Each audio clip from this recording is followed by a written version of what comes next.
How's it going, everyone? Thanks for stopping by the channel. Today it's Moodog from Moodog's Frugal RCs and more. Today we are in the research kitchen doing a rig rundown on another one from WLTOYS. This one is an 18 scale, kind of a rock racer, very much the same car as the 12428, which would be the Across rock racer 4-wheel drive.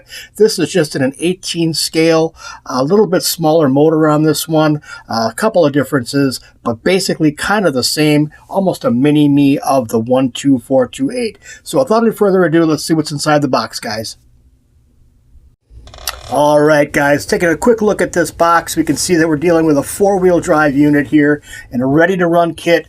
That's generally going to mean that you're going to have to supply your own batteries for the transmitter. I've just come to expect that. A 2.4 gigahertz radio system, pretty customary these days, and a high-speed motor with a claimed max velocity, I can say that, of 40 kilometers per hour. Now, if memory serves, WLTOYS is using higher RPM brushed motors in their vehicles, as well as higher gearing or bigger gearing. So this might just be truth in advertising right there. We're going to take a look at that, and I'll give you my opinion on that once we do the run video on here. Bottom of the box is pretty much just going to show a couple of different variants of the same vehicle.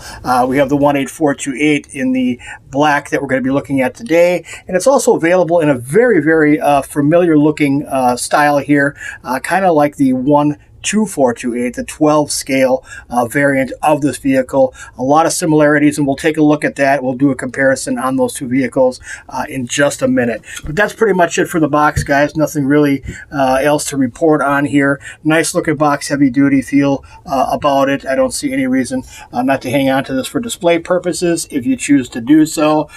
Very nicely done, good screen printing, all that good stuff.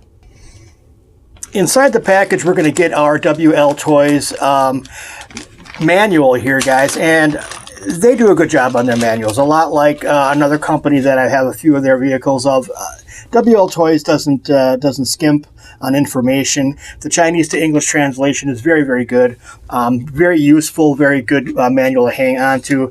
A lot of times we get these cars and kind of pitch these manuals off to the side thinking they're not going to be worth anything. This does have some good information for not only the beginning or novice, but those of us that have multiple vehicles and that have been in the hobby for a while will find use for this manual. Interesting artwork going all the way through. We have a table of contents on the left here. And I'll quickly page through here just kind of give you guys an idea. Everything looks good in here. The font is nice, nothing smeared looking or smudgy looking. All the English translation in here is good, so there's going to be no head scratchers that I can foresee or that I can see right now. All the product information is going to be right on this page, guys, so if you want to pause that and take a look at that at your leisure, you may do so. And then paging through here, we're seeing more how to charge the battery, more how to get the car going from box to road, how to unpackage, how to maintain the vehicle, and then more interesting kind of speed racer type artwork there. And at the back here we have exploded views of several component groups within the car, so that's really nice that they do that. All the part numbers are corresponding, so there is no guesswork there.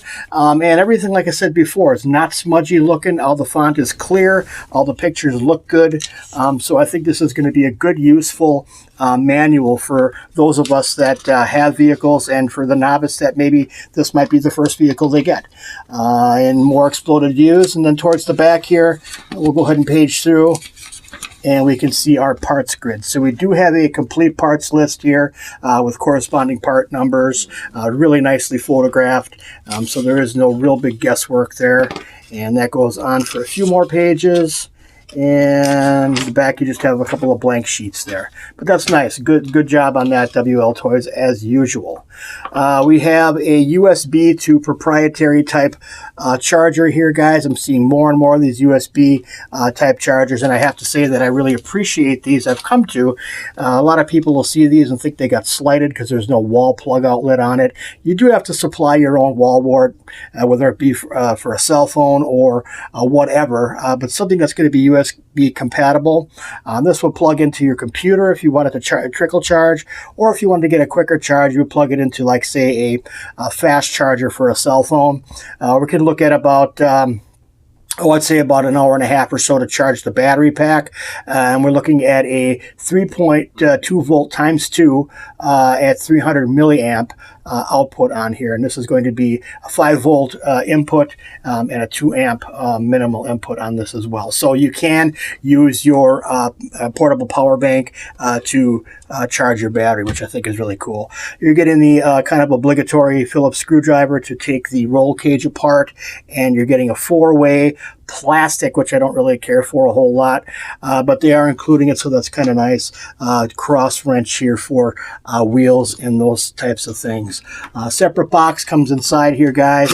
This is going to be your transmitter, and customary for WLTOYS in this price category, you are going to get the full-size pistol grip, probably about 3/4 size pistol grip transmitter. This is going to require 4 AA batteries, which fit right here on the bottom, guys.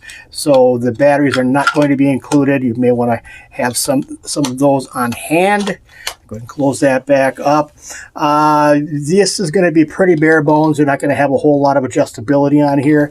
You do have your throttle dual rate, and you do have your steering trim on here. So it's nice that they give you a dual rate for the throttle, so you can kind of scale it back when you're learning how to drive this thing, and then speed it up as your skill level increases. We have the on and off switch here by the thumb.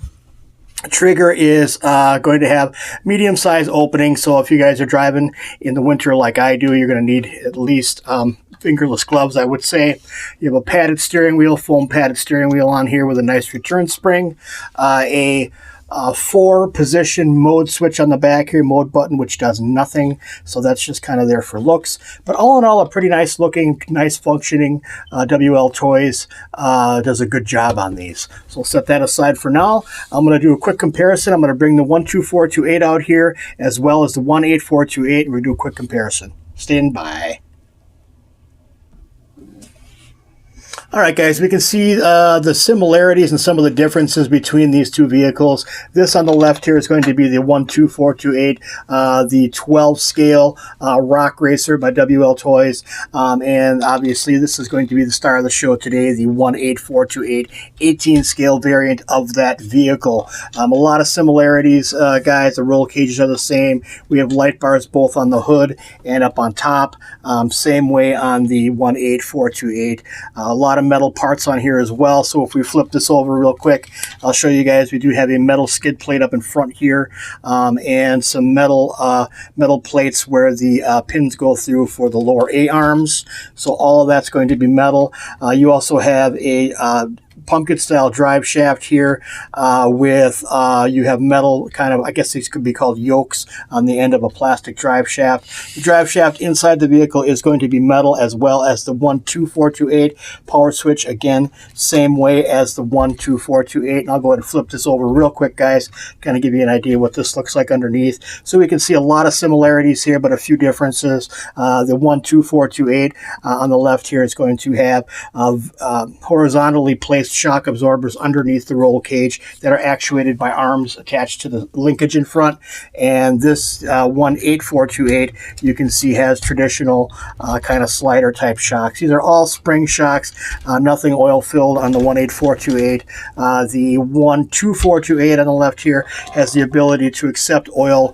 It does have wipers on the inside that will allow you to add oil to this unit here. So a lot of similarities, a lot of differences, some differences, nothing too major. 12428 is going to have rim locks. These are real rim locks on here, so no glue on this one, but these are genuine rim locks going around the rims here. And you have a usable spare. On the 18428, you're just going to have standard small, I guess this would be nylock nuts on here to hold the wheels on, with 7mm hexes on, and not a usable spare. This is actually just kind of a decorative, kind of not even scale spare on it. But you can see on the back here really quickly that the batteries are going to install the same way. This one I installed a Dean's connector on. This one I do plan on installing a different connector on as well, because I don't think I'll be using this battery that came with it. But let's take a closer look at the 18428. All right, guys, we saw some of the similarities between this and its bigger brother, the 12428 or the 12 scale vehicle. This one is a lot of the same, and you could pretty much expect the same type of quality from this. As mentioned before, these shocks are going to be friction only, kind of coil over springs. I do plan on getting some different shock absorbers down the line for this to kind of make a more compliant ride, and maybe do something about switching up the hexes on here with adapters to take 12 millimeter hexes. Now we can see the articulation here of the rear end, and I'll show you that a little bit here, kind of give you an idea. Pretty decent articulation considering what this thing is. This is going to be right at the $45 to I've seen this as high as $60 for price, depending on where you purchase it from. The roll cage does swing forward. There's a hinge up in front here, and you would remove some screws to do so, hence the availability of the included screwdriver. So there's 2 screws right here. There are 2 screws in the back of the roll cage, one on either side right here in this position, and 2 screws up on top right here that you would loosen up and remove, and this whole thing would swing forward, and I'll show you that in just a second. But I wanted to show you the battery compartment on back here real quick, guys. The battery that's included in here is going to be a 2-cell lithium ion, and I'll go ahead and pull that out of here right now. So it's actually held down the same way as the 12428 via a kind of body pin here through a pin, and the battery sits in back. So we'll go ahead and take a look at the battery real quick. And again, this is going to be a lithium ion cell, 16500, which are basically utilizing the AA size in a 2 series pack at 700 milliamp per hour, 6.4 volt on this one with a proprietary plug. Now, I don't think I'll be using this battery for this car. I'll probably be going right over to a LiPo cell on this one, just because I know what to expect from LiPos, and I don't have a lot of these type of batteries lying about to justify keeping any in, keeping that the way it is. But you can see in the back here, guys, the battery tray is pretty much the same as the 12428. I'm going to go ahead and loosen up these screws on here, and we'll go ahead and take a look underneath the hood.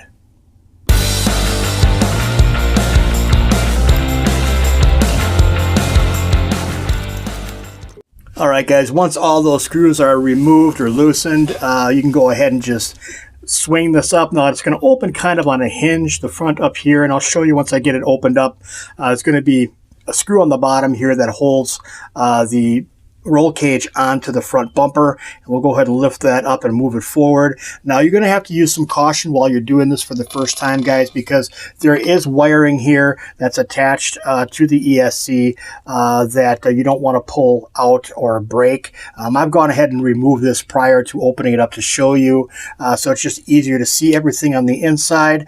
But we do have a combination ESC and receiver right here, guys, with a small heat sink up on top. Our connector for the battery is going to be right here, which I'll probably end up changing mine out to a red JST so I can use more of the batteries that I have in stock. We have our micro-sized servo right here with a servo saver up in front here. You can barely make it out, but that little silver part there is the servo saver. Let's go ahead and turn this around a little bit here so I can show you the motor and the gear case on here, and that will kind of give you an indication why this thing is as fast as they say it is. Or I'm going to go on a limb and say it's as fast as they say it is. We'll be testing that going forward. But you can see more metal parts on the inside here. We do have another metal coupling here going to the main drive shaft. And the main drive shaft itself is also metal. I verified that before I actually opened my mouth and said it was. So now we have the 370 size motor here. This is a little brushed motor, higher RPM, and we also have a gold anodized heatsink, as well as an L-shaped motor bracket here to mount the motor to the gear. Our pinion gear, you can see just from the size of the cover, is a pretty good size size here, guys, along with the spur gear part of the cover. So we can see on here that indicates that we have a pretty good size gear mesh or gear combination inside here to get this thing up and moving. We can also see inside here, guys, metal dog bones. So we have a metal CVD in the front. So this is a complete CVD unit.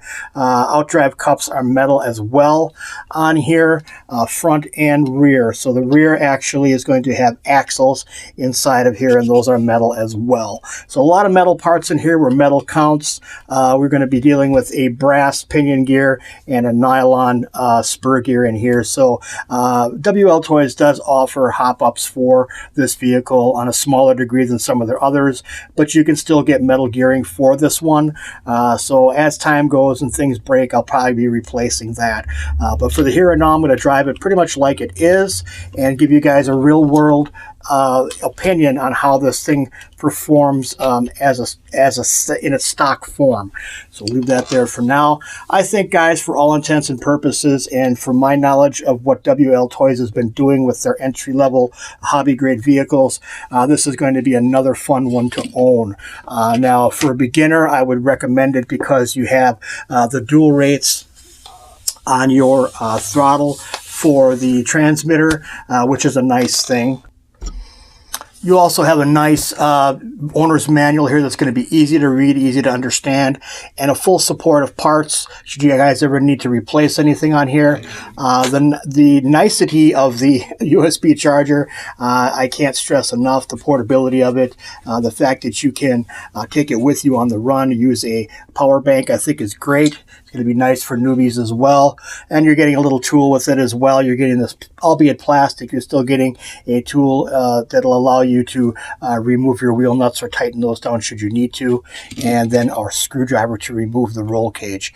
All in all, a complete package, guys. All in all, a good package, I believe. And again, I'm going to be doing the Urban Bash and review on this to kind of give you my honest opinion. But from what I know about WLTOYS, I think this is going to be a great and fun little vehicle. All right, guys, that's pretty much it for this video. Thanks, everybody, for stopping by and having a look. If you have any questions, put them down in the comment section below. Thanks, everybody, for subscribing. I really appreciate each and every one of you. We'll see you all in the next one. God bless the Republic.